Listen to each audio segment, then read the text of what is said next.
Hello बच्चों, welcome to the day 10 of our GNG series. I hope बच्चों आपको अभी तक बहुत मज़ा आ रहा है यार जीएनजी में, और अभी तक हमने बहुत सारा पोर्शन ऑलरेडी कवर कर भी लिया है। तो मैं उम्मीद कर रहा हूँ कि तुम लोग जैसे पहले दिन कहा था कि पेन चलता रहना चाहिए, रोज पेन चला रहे हो बेटा, है ना। वो बहुत ज़रूरी चीज़ है, दोबारा रिमाइंड करा रहा हूँ। आज हम लोग एक नई यूनिट शुरू करने वाले हैं बच्चों। नई यूनिट तो नहीं कहेंगे, एक नया चैप्टर कह सकते हैं। कैलकुलस का ही पार्ट होता है। The thing is differential equations. Again a disclaimer, जिसे डिफरेंशिएशन और इंटीग्रेशन नहीं आता वो ये नहीं कर सकता है। उसको पहले जाकर वो सीखना होगा, और उसको सीखने के बाद चीजों को देखना होगा। ओके, तो let's start with this topic without delay.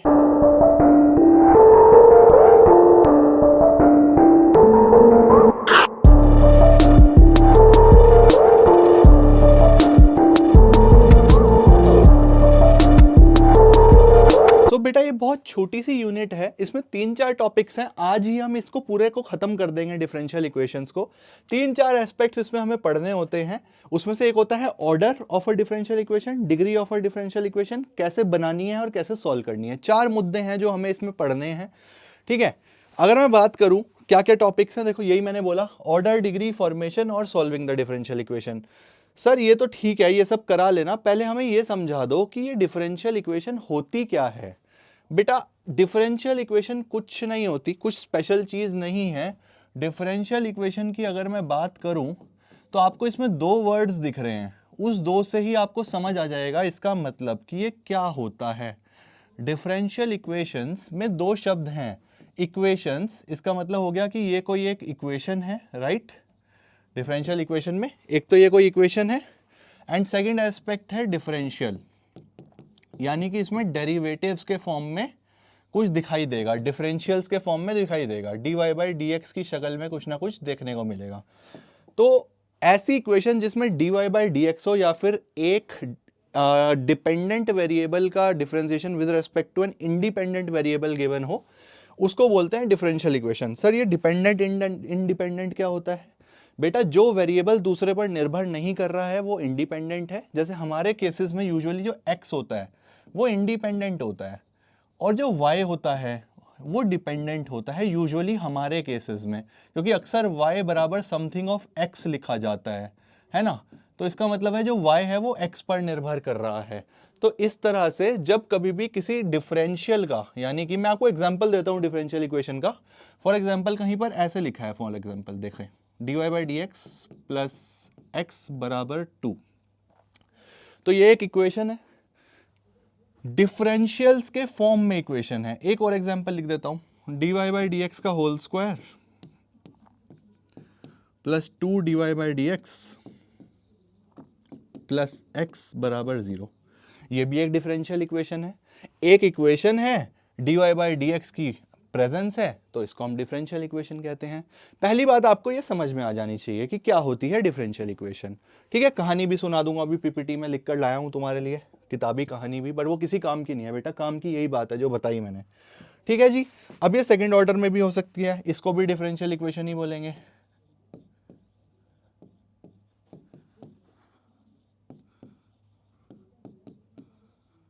ये भी एक डिफरेंशियल इक्वेशन ही है। कुछ भी हो सकता है, 0 होना जरूरी नहीं है, 1 2 3 4 5 कुछ भी हो सकता है, डजेंट मैटर। यहाँ पे भी देखो डिफरेंशियल्स के फॉर्म में एक polynomial equation type of something है। जरूरी नहीं है पॉलिनोमियल भी हो, ठीक है, वो भी जरूरी नहीं है, इक्वेशन होनी चाहिए प्रॉपर, है ना। लॉग लॉग भी हो सकता है इसमें, डजेंट मैटर। तो ये एक चीज देखने वाली है, यूजुअली पॉलिनोमियल इक्वेशंस के फॉर्म में ही मिलेगी, ठीक है। तो इस तरह से इन सबको बोलेंगे बेटा डिफरेंशियल इक्वेशन। अब अगली कहानी सुनो, अगली कहानी भी हाथ के हाथ ही बता देता हूं, फिर हम पीपीटी पढ़ लेंगे। अगली कहानी होती है बेटा ऑर्डर एंड डिग्री। ये 2 चीजें हमें कैलकुलेट करने के लिए एक नंबर में वो पूछ सकता है एमसीक्यू में। कोई डिफरेंशियल इक्वेशन देगा और बोलेगा इसका ऑर्डर बताओ और डिग्री बताओ। तो आपको याद है मैंने डिफरेंशिएशन में आपको सेकंड ऑर्डर डेरिवेटिव्स पढ़ाए थे। सेकंड ऑर्डर यानी कि d2y bye dx2, third order का मतलब d3y बाय dx3, और nth ऑर्डर का मतलब dny बाय dxn। तो यहां से बहुत सिंपल हो जाता है बेटा, जो आपका ऑर्डर का मतलब होता है, ऑर्डर किसी भी डिफरेंशियल इक्वेशन में पता क्या होता है, जो हाईएस्ट ऑर्डर डेरिवेटिव है उसका नंबर। ये क्या मतलब हुआ सर? मेरा कहने का मतलब है बेटा, फॉर एग्जाम्पल एक डिफरेंशियल इक्वेशन है ऐसे,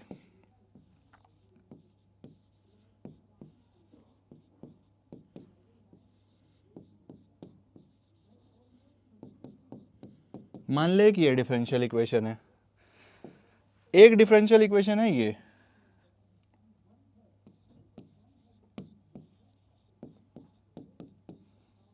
सॉरी इसको dy बाई डी कर लेना बेटा, है ना,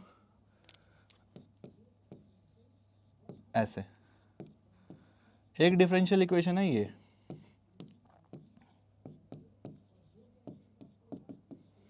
एक और डिफरेंशियल इक्वेशन ले लेता हूं,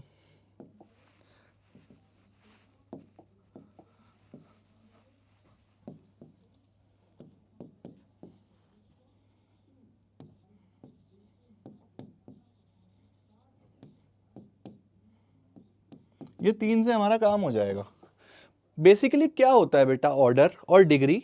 ऑर्डर होता है हाईएस्ट ऑर्डर डेरिवेटिव का क्या वैल्यू है। जैसे मैं यहां पर बात करूं, ठीक है, हम लोग कोशिश करते हैं यहां पर ऑर्डर और डिग्री दोनों को समझने और साथ साथ लिखने का। अगर मैं ऑर्डर और डिग्री की बात करूं बेटा, तो आप ध्यान से समझेंगे, ऑर्डर होता है कि किस ऑर्डर का डेरिवेटिव है, हाईएस्ट क्या नंबर है। जैसे यहां पर देखो ये सेकंड ऑर्डर का है, ये फर्स्ट ऑर्डर का है और ये तो नॉर्मली है, तो हाईएस्ट ऑर्डर क्या हुआ? 2। तो मेरा यहां का जो ऑर्डर आ जाएगा दैट इज 2। यहां पर देखेंगे d2y by D x two plus d Y by D x का whole cube plus y x बराबर 0, क्या ऑर्डर होगा यहां पर भी? कुछ बच्चे कहेंगे सर 3, क्योंकि ये dy बाई डी एक्स को 3 टाइम्स करेंगे, मतलब इसकी पावर 3 हो जाएगा, d3y बाई डी एक्स 3। बिल्कुल गलत है बेटा, तेरा कॉन्सेप्ट गड़बड़ है अगर तुझे ये लग रहा है, क्योंकि ये तो पावर है। d2y by D x two इसका स्क्वायर नहीं होता। डिफरेंशिएशन पढ़, थोड़ा सा देख वीडियोस, वहां से तू समझेगा कि ये दो अलग कहानी है। यहां पर भी हाईएस्ट ऑर्डर डेरिवेटिव क्या है? क्या d2y by D x two ही है? तो ऑर्डर यहां भी क्या रहने वाला है? 2। तीसरे में देखेंगे हाईएस्ट ऑर्डर डेरिवेटिव क्या है बेटा? 1, क्योंकि dy बाई डी एक्स है। ठीक है, इसको फिर से करेक्ट कर लेना, this is dy by D x बेटा, मैं dx बाई dy लिख रहा हूं बाय मिस्टेक। आपके सिलेबस में dy बाई डी एक्स पर ही बात होगी अक्सर, या फिर पूरा ही dx बाई dy में होगा। ठीक है, तो ये तो हो गया ऑर्डर। अब अगली कहानी आती है डिग्री। क्या होती है सर? डिग्री क्या होती है? क्या आपको डिग्री ऑफ पॉलिनोमियल शब्द याद है? जीवन में कभी सुना हो degree of polynomial? 10th class में निकालते थे, एक्स स्क्वायर की डिग्री 2, एक्स क्यूब की डिग्री 3। हाईएस्ट जो आपकी डिग्री होती थी वो क्या होती थी बेसिकली? तो उसी पर्टिकुलर कॉन्सेप्ट पर आधारित है ये चीज कि डिग्री क्या होती है। मैं इसको पढ़ाने से पहले ना आपको थोड़ी सी कहानी सुनवा देता हूं, है ना, थोड़ा सा आपको क्लैरिटी हो जाएगा डिफरेंशियल इक्वेशन क्या है, बेसिक्स क्या है, कि हम साथ में सही भी चल रहे हैं कि नहीं चल रहे हैं। आपको थोड़ा थोड़ा किताब के साथ लेके चलूंगा। डिफरेंशियल इक्वेशन क्या होती है?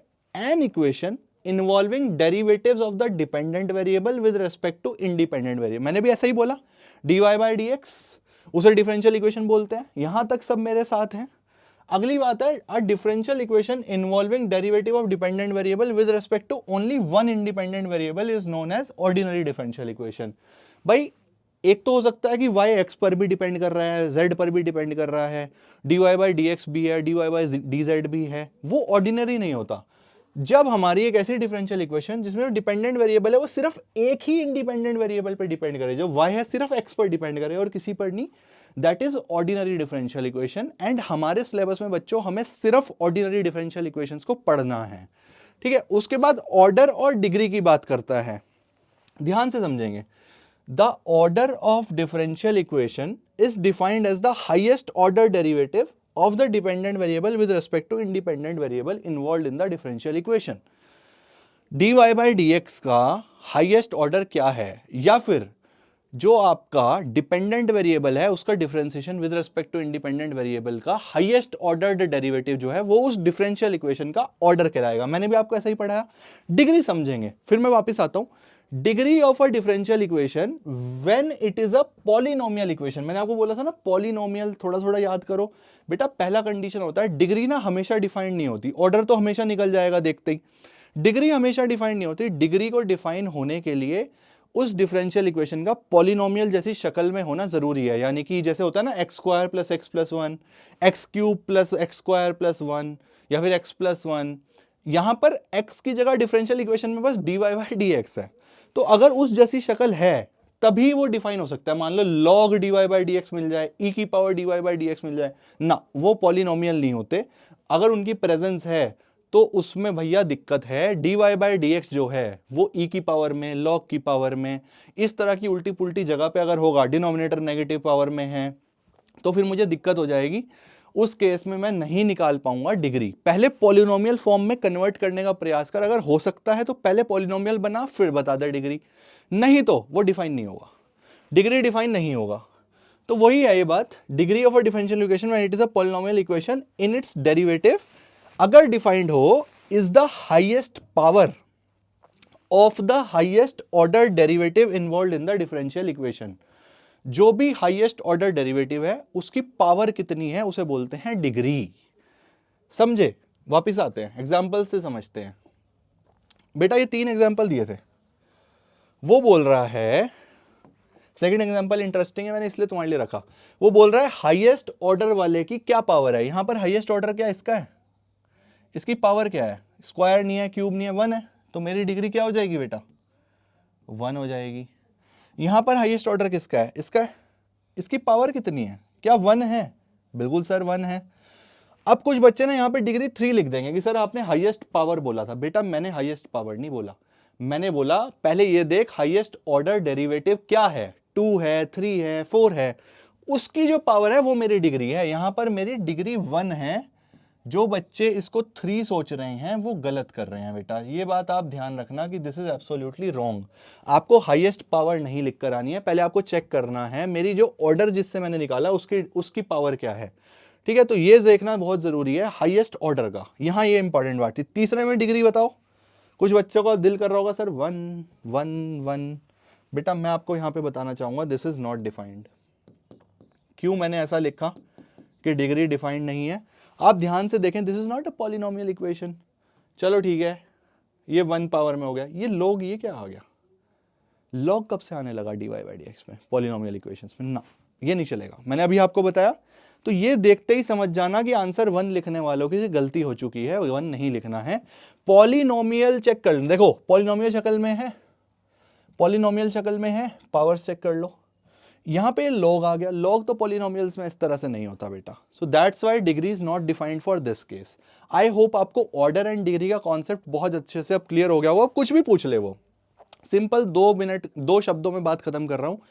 ऑर्डर का मतलब जो हाईएस्ट डेरिवेटिव अवेलेबल हो उस इक्वेशन में, d3y बाई dx2 हो, ठीक है, d4 हो, 5 हो, मुझे नहीं फर्क पड़ता, वो मेरा 4 5 3 जो भी हाईएस्ट होगा पूरी में, छोटे हो चलेगा, सबसे बड़े वाला मेरा आंसर, पहली बात। और इसमें भी देखो शब्दों का सही इस्तेमाल करना।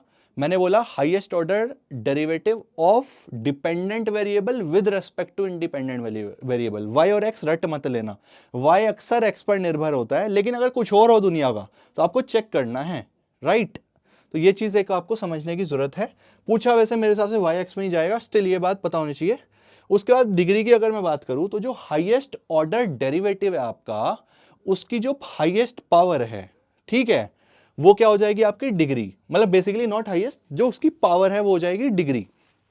यानी कि जैसे यहां पर आपने देखा सेकंड एग्जांपल, बहुत अच्छा इलस्ट्रेशन है इस चीज का, कि यहां डिग्री हाईएस्ट ऑर्डर वाले की पावर 1 हुई, ना कि हाईएस्ट पावर 3 हुई, ये बात समझना है। और डिग्री सिर्फ पॉलिनोमियल डिफरेंशियल इक्वेशंस के रूप में जो दिख रही हैं वही डिफाइन होती है, अदरवाइज चाहे दिख भी रहा हो 1 हो, कुछ हो, लॉग ई की पावर इस तरह का कुछ होगा तो डिग्री आपकी अनडिफाइंड हो जाएगी। इतना ही है बेटा, ये अगर तुझे समझ आ गया तो तेरे 1 2 नंबर जो भी जितने सवाल पूछ ले वो पक्के हो गए, ठीक है। इसके अलावा इसमें कुछ भी नहीं है, कोई ज्यादा सवाल करने की मुझे जरूरत नहीं है, आपको समझ आनी चाहिए बात, ठीक है जी। ये सब मैं कर चुका हूं, अगली बात पे बढ़ते हैं, general solution and particular solution of differential equation. ठीक है, क्या होता है solution of a differential equation. बेटा देखो समझो, थोड़ा सा बेसिक्स पे आते हैं। जैसे ये है, मान लीजिए ये कोई इक्वेशन है, राइट, ये कोई इक्वेशन है, इसका सॉल्यूशन क्या आता है, x की वैल्यूज, इसको अगर सॉल्व करोगे तो x की वैल्यूज आएंगी। मान लीजिए ये कोई इक्वेशन है, डिफरेंशियल इक्वेशन। एग्जाम्पल ले रहा हूं, कैसे होगी सॉल्व सर ये वाली, मुझे नहीं पता बेटा, जो आपके सिलेबस में है वो जरूर बता दूंगा कैसे सॉल्व होगी, ठीक है, ये सब चक्कर में पढ़ने की आपको जरूरत नहीं पड़ेगी। अब मान लो ये है, इसके आंसर में क्या आएगा बेटा, इसके आंसर में क्या आएगा, इसके आंसर में ना एक कर्व की इक्वेशन आ जाएगी, या फिर एक इस तरह की फिगर आ जाएगी y बराबर समथिंग ऑफ x। ये सॉल्यूशन होगा डिफरेंशियल इक्वेशन का, दिस इज द सॉल्यूशन। अगर इधर जा रहे हैं, इसका सॉल्यूशन कुछ ऐसा दिखेगा। और अगर मैं कहूं फॉर्मेशन ऑफ डिफरेंशियल इक्वेशन, तो आपको ये दिया जाएगा ऐसा, और यहां अगर आप आ रहे हैं तो इसको बोलेंगे फॉर्मेशन। दोनों ही तरह की चीजें आपको पढ़नी है, और आसान भाषा में बोलूं तो बस ये दो ही बातें पढ़नी है, या तो ये देकर ये बनवाना चाहेगा वो, या ये देगा और कहेगा इसको सॉल्व करके मेरे को फाइनल कर्व की वैल्यू बता दे। मैंने एक स्मार्ट मूव लिया, मैंने कहा बच्चों को कंफ्यूज नहीं करना, और बच्चों को दो अलग अलग कैलकुलेशंस में उलझा के समझाना मेरा काम नहीं है, कैलकुलेशंस तो तुम कर ही लोगे बेटा। मैंने क्या करा, मैंने एक ऐसा क्वेश्चन उठाया जिसको मैं बोथ वे सॉल्व कर सकता हूं, यानी कि मैं उसको फॉर्मेशन भी कर सकता हूं डिफरेंशियल इक्वेशन का कर्व से, और डिफरेंशियल इक्वेशन को सॉल्व करके कर्व पे भी आ सकता हूं, और आप वैलिडेट कर पाएंगे। तो मैं उस तरह का एक क्वेश्चन अभी उठाऊंगा, और आपका सारा कॉन्सेप्ट मैं इसमें एक ही सवाल से क्लियर कर दूंगा, कंफ्यूजन रहेगा ही नहीं। पहले आपको ये समझ में आना चाहिए कि क्या होता है solution of a differential equation. अगर इस डिफरेंशियल इक्वेशन को सॉल्व कर रहे हैं और कुछ इस तरह का आ रहा है, और उसमें कोई कांस्टेंट भी हो, फॉर एग्जांपल ऐसे, अब ये एक सॉल्यूशन तो नहीं है, सी की वैल्यू बदलती रहेगी तो पूरी पूरी इक्वेशंस बदलती रहेगी। This is called general solution, this is called general solution. ये तो आप समझते ही हैं बेटा, जैसे इंटीग्रेशन में होता ना indefinite and definite, definite integration was a type of particular solution, अगर आप उस तरह से सिंक कर पाए, एंड द इनडेफिनेट जिसमें प्लस सी था वो क्या था, एक जनरल सॉल्यूशन। सी की वैल्यूज बदलो, जितने मर्जी कर्व्स ले लो, अगर सी की वैल्यू किसी कंडीशन से मैं निकाल पाऊं तो मैं कहां तक पहुंच जाऊंगा, सिर्फ वाई और एक्स में होगा कुछ, वो बन जाएगा आपका पर्टिकुलर सॉल्यूशन। बेटा कंफ्यूज मत होना, ये रियल सॉल्यूशन नहीं है इसके, ये मैं एग्जांपल दे रहा हूं, y बराबर एक्स प्लस सी। ऐसा नहीं है कि ये मैंने सॉल्व कर ली मन में और यही आंसर आएगा, मैं ऐसा नहीं, मैं सिखा रहा हूं क्या होता है, सॉल्व अभी हम करेंगे। सो आई होप आपको मेरी बात समझ आ गई, जनरल सॉल्यूशन क्या होता है, पर्टिकुलर सॉल्यूशन क्या होता है। एक बार कहानी पढ़ने पर थोड़ा सा ध्यान देंगे। A function involving the variables and independent arbitrary constant is called the general solution. Variables क्या हैं, y, x, और arbitrary constant c, a, b, c, whatever. तो y, x, c में मैंने आपको भी दिखाया जनरल सॉल्यूशन। अगर c हट जाए, सिर्फ x, y बच जाए तो पर्टिकुलर सॉल्यूशन। अब ये जनरल सॉल्यूशन की एक जनरल डेफिनेशन दे रहा है कि अगर जनरल सॉल्यूशन एक डिफरेंशियल इक्वेशन जिसमें दो वेरिएबल हो x और y और दो कांस्टेंट हो c1 c2, तो x, y, c1 और c2 में जो आपकी इक्वेशन बनेगी that is the general solution. अगर वे कांस्टेंट हट जाए तो particular solution. A solution obtained from the general solution by giving particular values to arbitrary constant it's called a particular solution. ऐसा पर्टिकुलर सॉल्यूशन होता है जिसमें दो वेरिएबल एक्स वाई हो लेकिन कोई भी कांस्टेंट ना हो। बेटा अभी आपको यही मैंने बताया, तो कहानी में ये सिर्फ उलझाता है आपको, जिसकी इंग्लिश वीक है वो इसमें उलझ सकता है, बट मैथ के वर्दी काम जो है वो मैंने वो आपको बता दिया हिंदी में स्पष्ट। अब हम लोग एक सवाल उठाते हैं, एंड ये एक क्या, बस ये सब कुछ है, इससे मैं आपको समझा दूंगा कि आपको करना क्या है, ठीक है। अच्छा यहां पर ना एक बात मैं आपको समझाना चाहूंगा, चलो मैं इसके साथ ही बताता हूं। एक लाइन बोल रहा हूं, ध्यान से समझना। जब कोई डिफरेंशियल इक्वेशन है ना, कोई कर्व दिया हुआ है और डिफरेंशियल इक्वेशन बनानी है, जितने उसमें कांस्टेंट होंगे उतनी बार ही डिफरेंशिएट करके आप डिफरेंशियल इक्वेशन बनाएंगे। सर कैसे बनाते हैं सिखा रहा हूं, पर मेरी बात याद रखना, जितने कांस्टेंट उतनी बार ही डिफरेंशिएशन करना है, उससे ज्यादा करना पड़ रहा है तो आप कुछ गलती कर रहे हो। मान लो दो कांस्टेंट है, y बराबर एक्स प्लस ए प्लस बी, दो ही बार बेटा डिफरेंशिएट होगा और डिफरेंशियल इक्वेशन तक पहुंच जाना है, कांस्टेंट्स हट जाने चाहिए, राइट। ये बात आपको हमेशा ध्यान रखनी है। तो इसी तरह से अगर nth ऑर्डर की कोई डिफरेंशियल इक्वेशन है, थर्ड ऑर्डर की कोई डिफरेंशियल इक्वेशन है, तो उसके सॉल्यूशन में तीन कांस्टेंट बचेंगे। अगर रिवर्स बात करूं, ये बात बहुत अच्छे से ध्यान रखना, सेट रखना दिमाग में, ध्यान से समझेंगे बेटा। क्या क्वेश्चन है, वेरीफाई करें कि जो ये इक्वेशन है y बराबर सी ई की power minus x cube is the solution of the differential equation this, also determine the solution curve of the given differential equation that passes through 0.05। इसमें हम लोग जनरल सॉल्यूशन निकालेंगे, पर्टिकुलर सॉल्यूशन निकालेंगे, formation भी करके दिखा दूंगा डिफरेंशियल इक्वेशन की। तो तीनों चीजें एक ही सवाल से हम लोग समझकर इस चैप्टर को ही समाप्त कर देंगे बेटा। इसके अलावा इसमें सच में कुछ नहीं है जो मैं आपको एक्स्ट्रा पढ़ाऊं। मैं टाइम वेस्ट नहीं करना चाहूंगा आपका। सबसे पहले ध्यान देंगे फॉर्मेशन पे, समझ लें क्या होता है formation. Formation of differential equation curve से बनाएंगे। मैंने आपको उसमें दिखाया था कि एक कर्व हो और उससे डिफरेंशियल तक जाना हो। हमें क्या गिवन है, y बराबर सी की पावर एक्स क्यूब। वो बोल रहा है वेरीफाई करो ये इसका सॉल्यूशन है।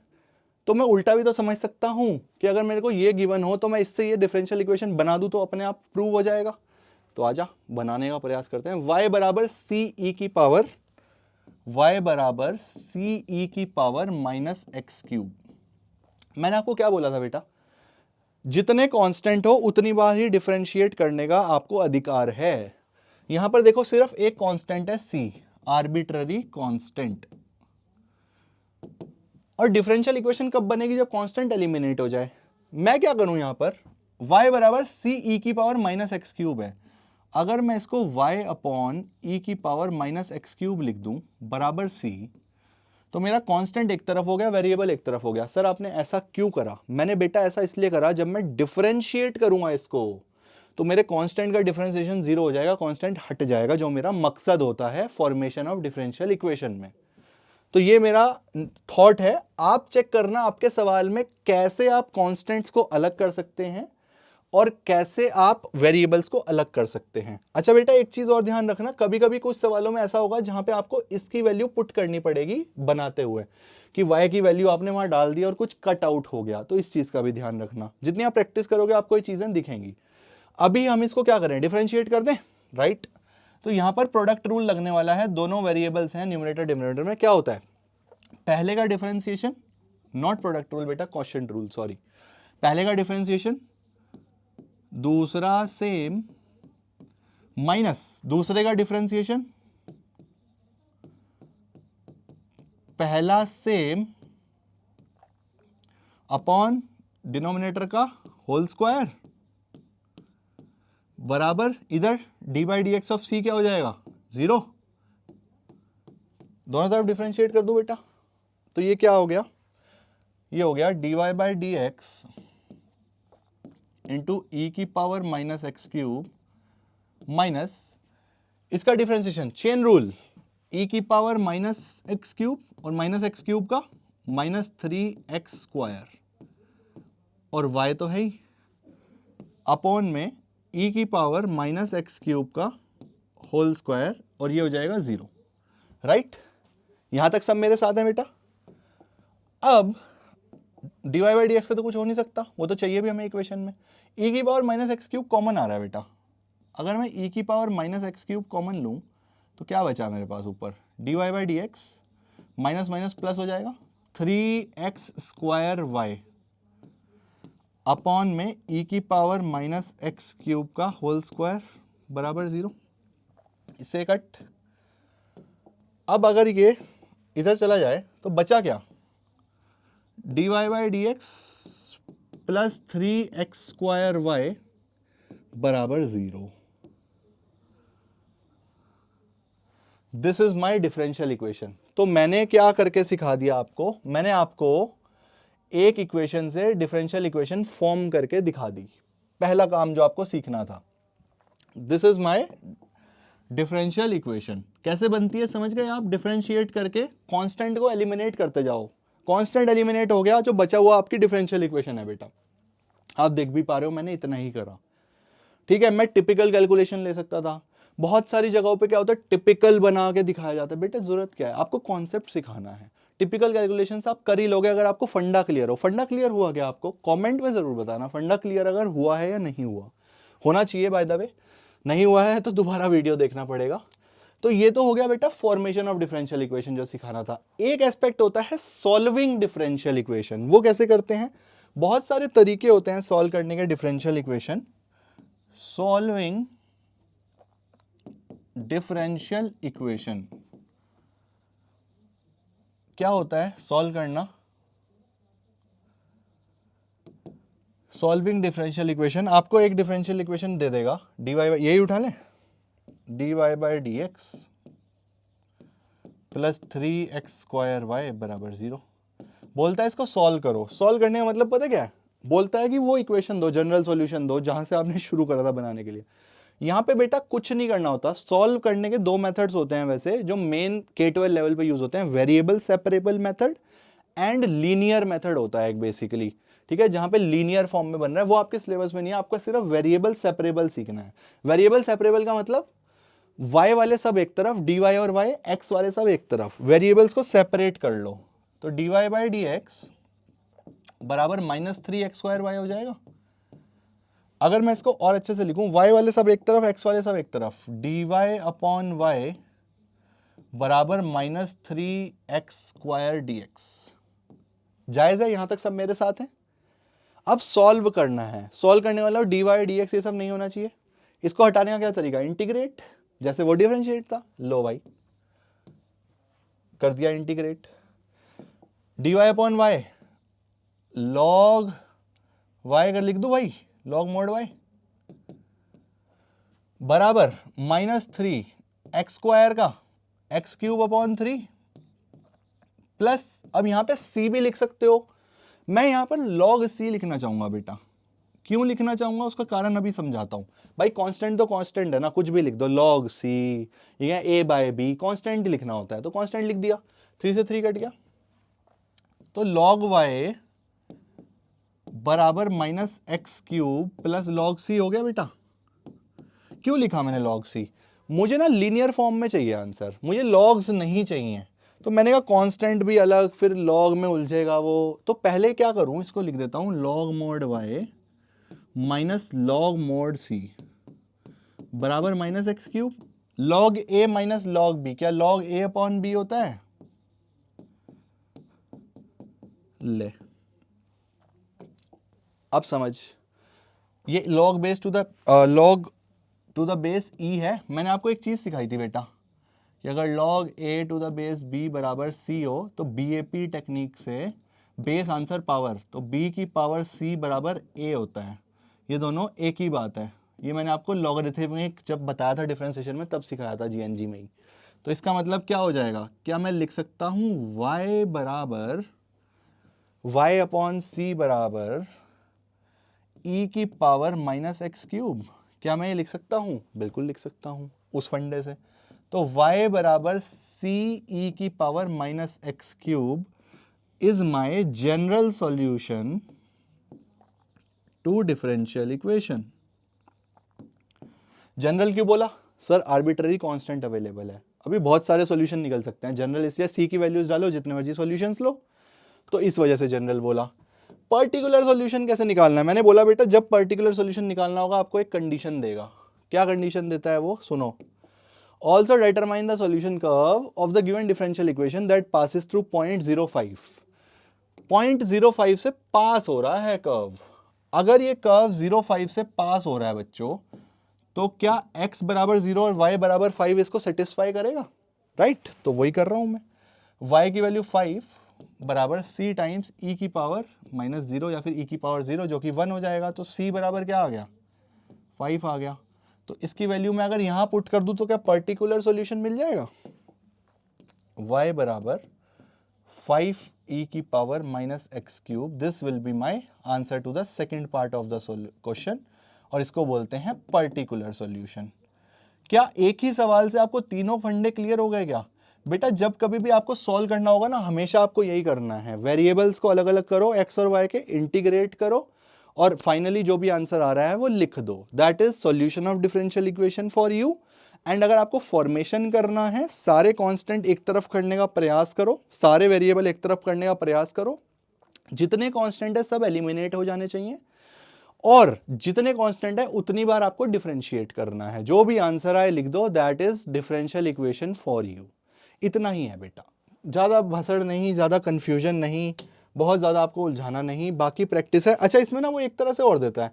अब आपको ना एक तरह का क्वेश्चन मिलेगा कि form differential equation for a family of circles with centre at 0 0 and passing through point this this बेटा कुछ नहीं है, फैमिली ऑफ सर्कल्स, मैंने आपको अभी एरिया अंडर द कर्व में कुछ इक्वेशंस लिखने दिखाई थी पैराबोला सर्कल की, वो बेसिकली इक्वेशन खुद ना देके आपको कह रहा है कि बेटा x square plus y square बराबर रेडियस लिख लो कुछ भी 5 स्क्वायर फॉर एग्जांपल। यहां तक आप पहुंचो इस लैंग्वेज से कि family of circle with centre at 0 0, और उसके बाद सेम सवाल, आपको इसकी डिफरेंशियल इक्वेशन बनानी है, बना लेगा तू, अगर इक्वेशन दी होती तो बना ही लेता ना, तो वो कहानी लिख के देता है। तो इसके लिए तुम्हें कुछ जनरल बातें पता होनी चाहिए कि सर्कल की इक्वेशन क्या होती है, एक्स, सर्कल की इक्वेशन क्या होती है बेटा, एक्स माइनस ए स्क्वायर का whole square plus y minus b का होल स्क्वायर बराबर आर स्क्वायर। यहां पे आर रेडियस है और जो ए बी है वो सेंटर है सर्कल का, सेंटर, ठीक है, ये होगी सर्कल की। अगर पैराबोला की बात करूं तो वाई स्क्वायर बराबर 4ax, ठीक है, ओरिजिन से पास होगा ये, या फिर एक्स स्क्वायर बराबर 4ay, वो लिख दे इलिप्स, इलिप्स ऐसा होता है तो हो जाता है x square upon a square plus y square upon b square बराबर 1, ये इलिप्स की इक्वेशन होती है बेटा, अगर वो फैमिली ऑफ इलिप्स लिख दे। अगर वो हाइपरबोला लिख दे, फैमिली ऑफ हाइपरबोला, तो उसकी इक्वेशन होती है x square upon a square minus y square upon b square बराबर 1, अगर वो आपको फैमिली ऑफ हाइपरबोला लिख दे, ठीक है, हाइपरबोला, हाइपरबोला, ठीक है, ये इलिप्स। अगर वो आपको लिख दे फैमिली ऑफ स्ट्रेट लाइंस, अगर वो स्ट्रेट लाइंस लिख दे, फैमिली ऑफ स्ट्रेट लाइंस, ले भाई फैमिली ऑफ स्ट्रेट लाइंस ले ले ले, y बराबर एम एक्स प्लस सी, सारी आ गई इसमें, दो इसमें कांस्टेंट है m और c, तो वो इस तरह की कहानी लिखे तो बेटा वो कह वही बात रहा है कि आपको बेसिकली इक्वेशन बना के नहीं दे रहा, आपको कह रहा है खुद बना ले इंग्लिश पढ़ के। एक बार इक्वेशन बन गई उसके बाद सेम प्रोसीजर, जितने कांस्टेंट उतनी बार डिफरेंशिएट करो, कांस्टेंट एलिमिनेट करो, डिफरेंशियल इक्वेशन तक आओ।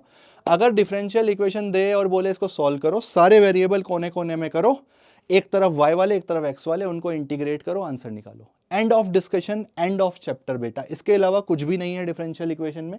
मेरा काम इतना ही था, सच बता रहा हूं, चैप्टर खत्म हो गया, इतना ही है, तो ज्यादा स्ट्रेस नहीं लेनी है, प्रैक्टिस करो। 4 फंडे गिने चुने हैं, ऑर्डर, डिग्री, सॉल्यूशन, फॉर्मेशन, ये 4 चीजें अगर आपको समझ आई हैं इस वीडियो के माध्यम से तो आपका काम बन गया। प्रैक्टिस करो, सवाल लगाओ, PYQ लगाओ, आगे बढ़ो, ठीक है बेटा, इतना ही था। आई होप आपको मेरी सारी बातें समझ में आ गई हैं। इस सवाल की मदद से मैंने आपको दोनों चीजें वेरीफाई करके दिखा दी। अच्छा, आप चेक भी कर सकते हो, मैं यहां से यहां पहुंच के भी दिखाया है आपको, मैंने यहां से यहां पहुंच के भी दिखाया है, दोनों आंसर्स आपके सामने, आप वेरीफाई भी कर सकते हो, राइट।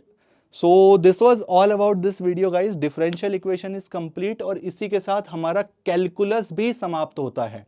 हमारा differentiation, applications of differentiation, integration, definite integration, applications of integration, differential equation, सब कुछ हमारा आज खत्म होता है। और ये बहुत बड़ा बच्चों के लिए एक प्रॉब्लम रहता है। आई होप मैंने आपको ईजिएस्ट वे में समझाने की कोशिश करी है एंड आपको सारी बात मेरी क्लियर हो गई होगी बेटा। तो इसी के साथ समाप्त करते हैं लेक्चर को। मेहनत करते रहें, आपका रिजल्ट जरूर आएगा। चलिए मिलते हैं नेक्स्ट वीडियो में, टेक केयर।